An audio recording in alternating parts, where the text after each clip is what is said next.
Hello.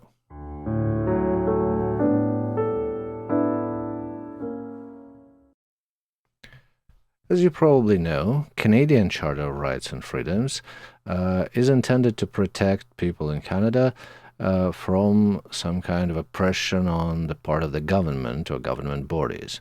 When it comes to unpleasant acts like discrimination or exploitation or oppression on the part of other private persons, including companies and other kind of organizations which are non-governmental, then there are other documents, and particularly in Quebec, there is a Charter of Human Rights and Freedoms, sort of a Quebec Bill of Rights, which, among other things, include a special protection for the elderly.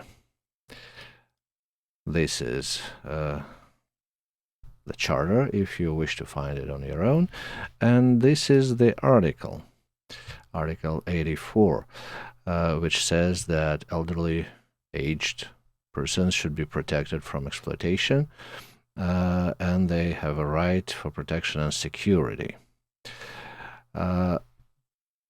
What happens if such an exploitation appears, in view of this article? It means that in such a situation, there is a way to go to court or to Human Rights Tribunal, or sometimes to Public Curator of Quebec, to complain about the situation. So what can be complained about? It's not an exhaustive list, but just regular things. When somebody is getting money from that elderly person, when somebody tries to block friends and visitors and family members to contact that person via phone, via email, via other means of communication, or just personal visits, there are many reasons why it can happen, but still, if the person wants to communicate, to talk, to maintain contact with certain family members or friends, and this opportunity is lost because of somebody's actions, that constitutes exploitation, that constitutes abuse, so there might be a complaint. If one of the family members or friends having a power of attorney issued maybe several years before, maybe a decade before, to help that person. Now, when the person becomes more vulnerable and therefore less in control, this power of attorney now is used not in the best interest of that person. Some sales might happen, some hypothecs might be gotten into. Some money could be withdrawn, for example.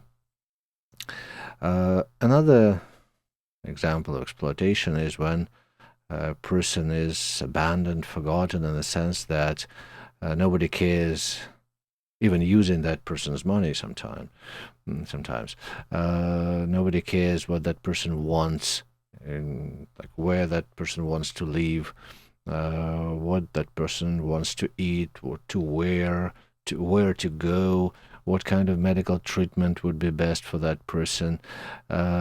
Basically, if that person is left there just to live and die, that's another situation where a complaint under Article 48 of the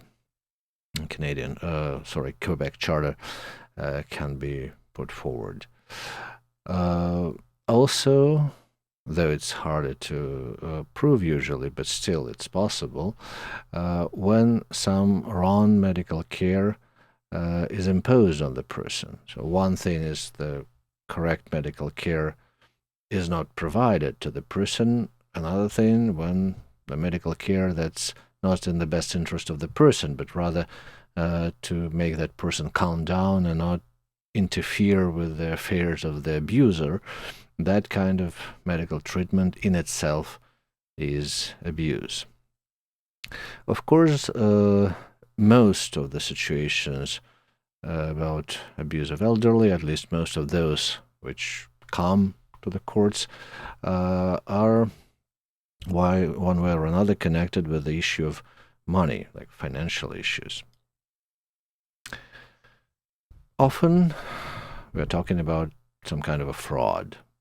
So when somebody who has access to that vulnerable person uses that person's information to pretend that person applies for some kind of a loan or makes some kind of a purchase or some kind of investment, usually, not usually, but often into some venture or idea or business of the abuser, for example, or when that vulnerable person is lured into some kind of a scam, knowingly or just by simple neglect, by negligence, some kind of like false fake lottery, some kind of pyramid scam or something like that. One other very much spread nowadays, unfortunately, is when that person is lured into some kind of a charity, which is charity on its face, either official or not official, just helping some poor people. But in reality, the money goes to some fraudsters. That's such a situation. So again, if you see that a person who is dear to you, your family member, your friend, is being abused, and not only what I mentioned are situations of abuse, those are just most often, most frequently coming up. But still, if you have this kind of a suspicion or doubt, first of all, of course, you can consult a lawyer with your particular facts. You can complain to the public curator. You can maybe contact some social worker. You can contact other family members and friends of the person, and you will be justified in doing that, particularly by the Article 84 of the Quebec Charter of Human Rights and Freedoms. If the person you're taking care of this way has power of attorney, has a protection mandate prepared in advance, and a will, then maybe it will be easier to protect the person's rights. But if not, still, there is a room to investigate and to complain to the court, to the Human Rights Tribunal if necessary, because again, abusing an elderly person is illegal, as you can see. Thank you, and have a nice day.